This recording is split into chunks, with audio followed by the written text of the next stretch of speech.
আসসালামু আলাইকুম এভরিওয়ান। আপনারা দেখতে পাচ্ছেন এটা একটা গ্যাস বার্নার। এই গ্যাস বার্নার নিয়ে আজকে খুব ঝামেলায় ছিলাম। এরকম সমস্যায় আমি এর আগে কখনো পড়ি নাই। তো যাই হোক, চেষ্টা, মেধা এবং পরিশ্রম এই তিনটাকে যদি আপনি সঠিকভাবে প্রয়োগ করতে পারেন, ইনশাআল্লাহ সব কিছুই সম্ভব।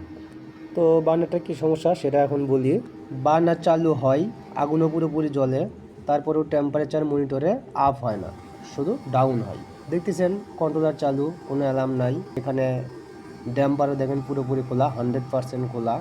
ভেতরে আগুনও পুরো দমে জ্বলছে, দেখেন আগুন পুরোপুরি জ্বলতেছে, তারপরেও টেম্পারেচার আপ হয় না।